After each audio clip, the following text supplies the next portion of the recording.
Card tricks, one of our traditional patchwork designs. Here we have it in one colorway, here we have it in shades of green, and here we have it in the colors I'm working from today. Card tricks is usually made up out of 4 colors. You can make it from 2 if you desire. You could have those 2 green and those 2 pink, but I think it looks best in 4 colors. You will need to cut some squares. So we're going to want 5 1/4 inch squares, 1 in each of the 4 colors and 1 in your background. You will then want 4 7/8 inch squares, 1 in each of the 4 colors and 2 in the background. All of the 5 1/4 inch squares are going to be cut into quarter square triangles. That means you'll take the ruler and cut them diagonally and then diagonally again, forming quarter square triangles like this. 1, 2, 3, and number 4. The 4 7/8 inch ones are simply going to be cut in half, making half square triangles as these are.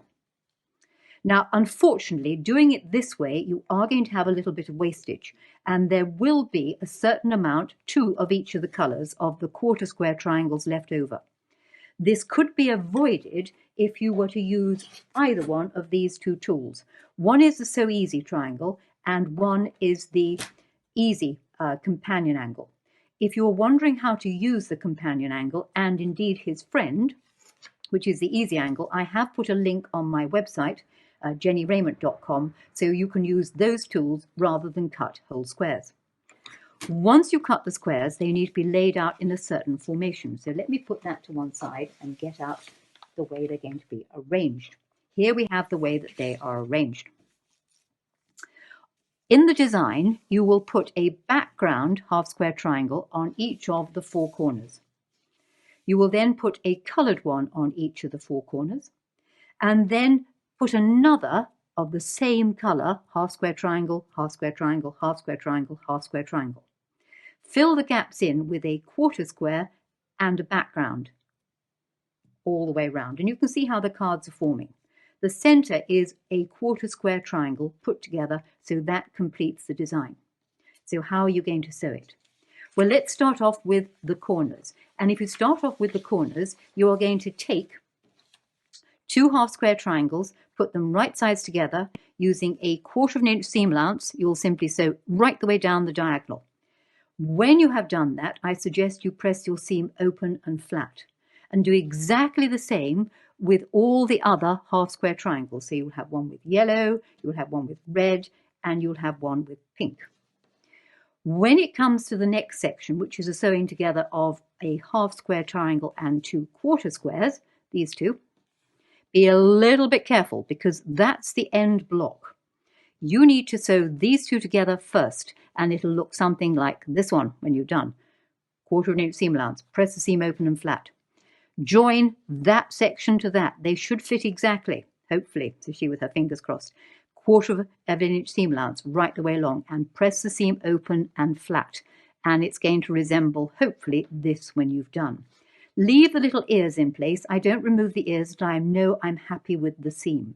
So you will do exactly that with each of the sections. So yellow and a pink and a green and the red. So we've coped with those. Now all we have now to do is the center. And the center is your 4 quarter square triangles. And they need to get laid out in the correct order. Check the design, because if you don't lay them out in the correct order, it won't work. And I would suggest you sew these together by sewing 2 of them together, press the seam open and flat, sew the opposite 2 together, press the seam open and flat, and then join the 2 in the center. And again, I would press the seam open and flat. I do think you get a slightly better result with open seams. You don't get the lumpy, bumpy bits in the middle. Once you've done all those, you can now lay out the design. So if we start off with this little one in the middle, we can put one of those on the corner, and his pink friend goes next door to him. The green one also has a friend. There he is on the corner. And he has another friend. It's a very friendly patchwork. That goes there. And then we have a red one. And the red one also has a friend. And then the yellow one. There we go. And then finally that one. And there you can see the entire design. Make sure I've got it in the middle of the screen. That's it. Oops, Daisy moved it out of the way. Now, when it comes to sewing it together, quite a lot of people like to sew it together in rows of 3. Now, to my mind, that is difficult because you've got to line up those seams and those seams. So I would choose to do it this way. I'd stitch those two together, making a rectangle. There we have it. And then I join these two together. Now, when you come to line them up, line up the seams. And the trick I often use these days is as I sew, I will hold the little ears with the points of my scissors. So if you're sewing down this seam, I turn it this way up because you can see the little ears, I will start on the thinner end, sew off the thicker end, and hold those ears with the opened point of scissors. It just holds them together and they don't slide. So join those two and it will look like this. And with luck, you should have a 1/4 of an inch seam allowance at all these junctions. And those two get joined together. Then if you join those and those, you've got a block of 6. And that seems easy, and that seam is easy too. Then all you've got to do is sew the last 3 together, making a long row, and attach that. Once you've done the entire thing, with luck, your block is going to resemble this one, as we started in the beginning. And at this stage, check you've cut all the little ears off. You could now, if you wanted to, add a border, and there it is, ready for use as a quilt block or as a cushion. So that's it. Card tricks made simple. So that was card tricks, and it wasn't as hard as you thought it was going to be. No, keep that block, put it to one side safely, because it can join all the other designs that we bring you over the coming months, both traditional and modern. You're in for an exciting time, a roller coaster of a patchwork and quilting time. So thank you for watching, and I sincerely hope you enjoyed card tricks.